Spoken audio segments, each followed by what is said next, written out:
Welcome to True Crime Talks, where we explore the darkest true crime stories. Today, we reveal the shocking tragedy of a brother and sister. Liam and Lila Matthews grew up in the quiet, picturesque town of Maplewood, where their bond was the subject of admiration in their early years. As twins, they shared everything: a crib, their first steps, and even their mischievous adventures.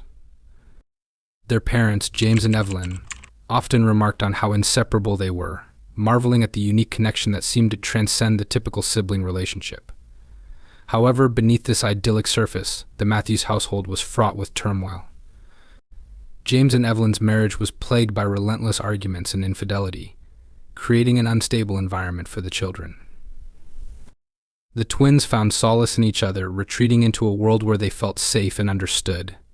While other children formed friendships at school or pursued extracurricular activities, Liam and Lila preferred their own company. They spent hours talking in whispers, building intricate forts in the woods behind their home, and making promises that no matter what happened, they would always be there for one another. When their parents finally divorced, the breakup was as bitter as it was inevitable. Evelyn gained custody of the twins, but the emotional damage had already been done. The family's finances were strained, forcing Evelyn to work long hours to make ends meet. Left to their own devices, Liam and Lila became each other's sole source of stability. Their bond grew stronger, but it also began to raise eyebrows. As teenagers, their closeness set them apart from their peers. At school, they rarely interacted with others, always choosing to sit together at lunch or partner up for projects.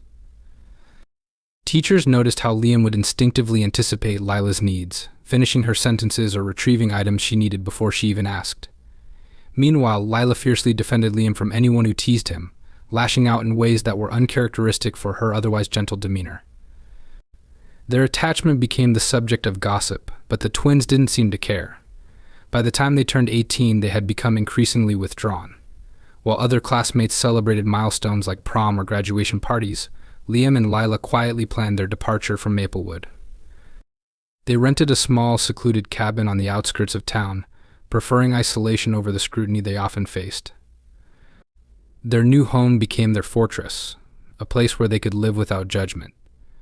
At first, neighbors dismissed their reclusiveness as a quirk, chalking it up to a difficult upbringing. But over time, whispers began to surface about the peculiar nature of their relationship. While most siblings grew apart as they entered adulthood, Liam and Lila seemed to grow even closer, their bond taking on a dynamic that some found unsettling. For the twins, however, this was simply their version of normalcy, one that no one else could understand. The twins' secluded lifestyle soon began to attract more attention than they realized. At first, their departure from Maplewood had seemed like a natural progression for two people who had always been private. But as months turned into years, their isolation started to raise questions. Their cabin, nestled deep in the woods, became both their sanctuary and a symbol of their detachment from the outside world. Liam rarely worked, taking on occasional odd jobs in town but never maintaining steady employment. Neighbors noticed he often left the house late at night and returned before sunrise, his movements quiet and deliberate. Lila, on the other hand, was rarely seen at all. She spent most of her time tending to the cabin, gardening, and taking long solitary walks along the forest trails. Her reclusive behavior added an air of mystery to the twins, fueling the rumors that had already begun to swirl. The first real hint that something was amiss came from a delivery driver. One rainy afternoon, while dropping off a package, the driver reported hearing raised voices coming from inside the cabin. The argument, which he later described as intense but strangely intimate, left him unsettled. He didn't see either twin, but the experience stayed with him, adding fuel to the fire of local gossip. More unsettling was the arrival of their uncle Mark, who decided to visit unannounced. Mark had always been close to the family and had acted as a father figure after James and Evelyn's divorce. Concerned about the twins' reclusive lifestyle, he made the trip to check on them. What he found disturbed him. The cabin was in disarray, with curtains perpetually drawn and an oppressive silence hanging in the air. In Lila's room, Mark stumbled upon a notebook that she had left open on the bed. The entries were cryptic but deeply unsettling, filled with confessions of guilt and references to an emotional connection with Liam that went beyond normal sibling affection. One passage, in particular, chilled him. "No one understands what we have, and maybe no one ever will. But I can't imagine a life without him." Mark confronted the twins, demanding an explanation. Liam became defensive, insisting that Mark had no right to invade their privacy. Lila, visibly shaken, said nothing. Mark left the cabin that day deeply troubled, but he kept what he found to himself, unsure of what to do. However, his visit marked a turning point. The secrecy that had long surrounded Liam and Lila's lives began to crack, exposing the first signs of the darkness lurking beneath their seemingly quiet existence. Meanwhile, whispers in town grew louder. The twins' behavior, once dismissed as eccentricity, was now viewed with suspicion. Locals began to speculate about the nature of their relationship, and the once innocuous gossip evolved into something far more sinister.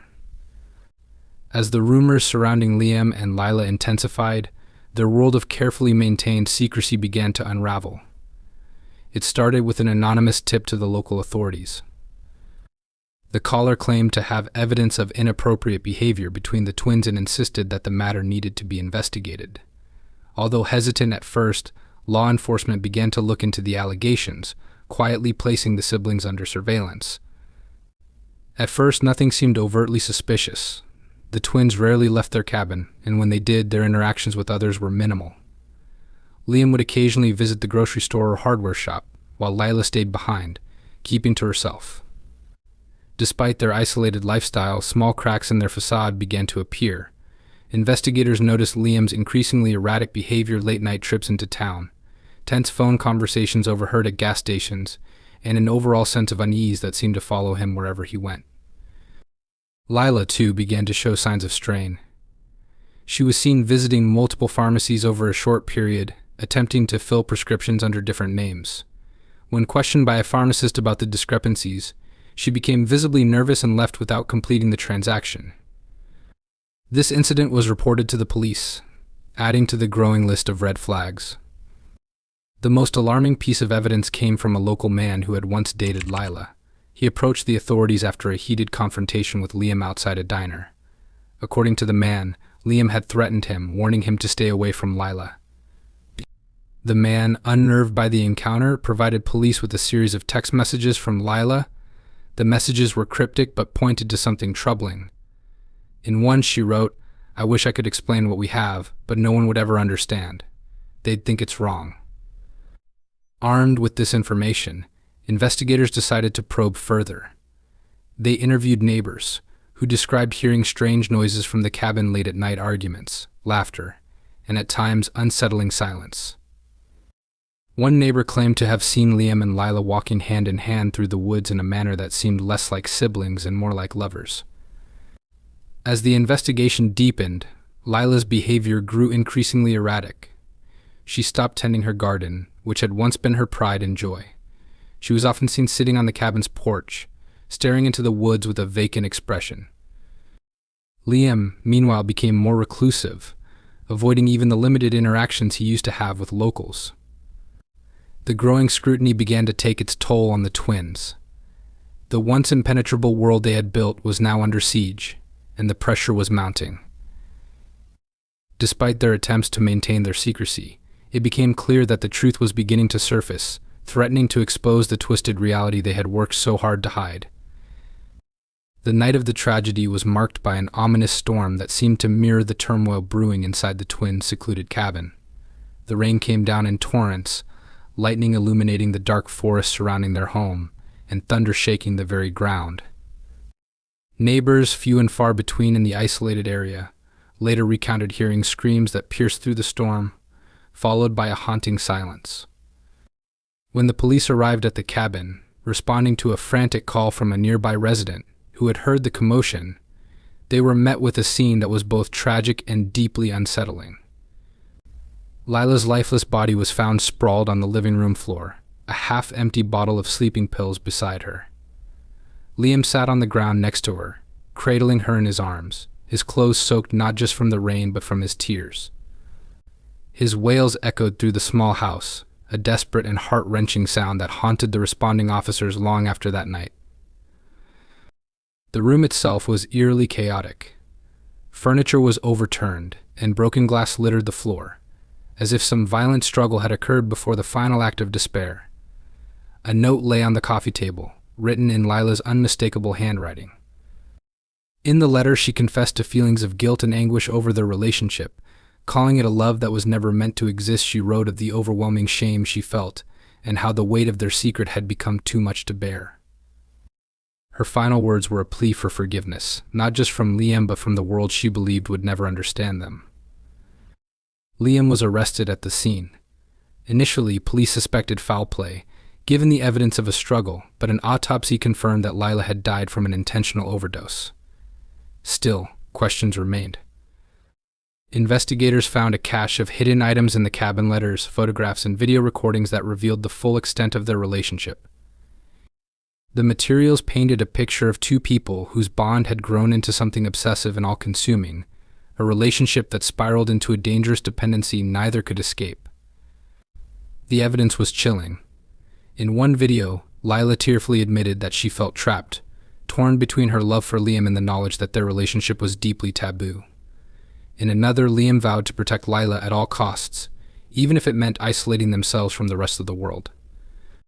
These recordings, coupled with the chaos inside the cabin, suggested that their final moments had been filled with conflict and despair.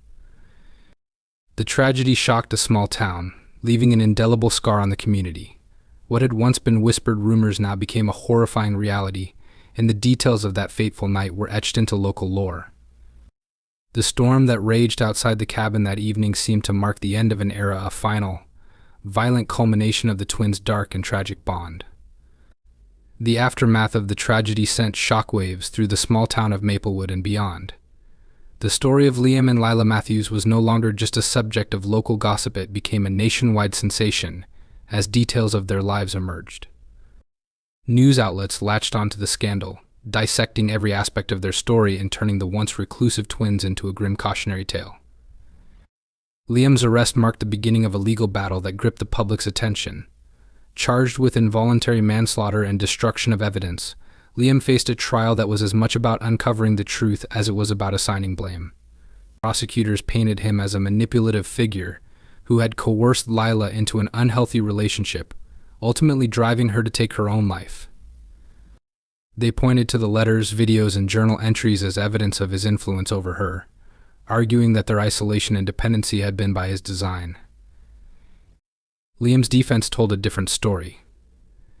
They argued that the twins were victims of their own circumstances, shaped by the trauma of their upbringing and the emotional scars left by their parents' volatile marriage. According to his attorneys, Liam and Lila's bond, while unconventional and deeply flawed, was rooted in a shared need for love and security that neither could find elsewhere.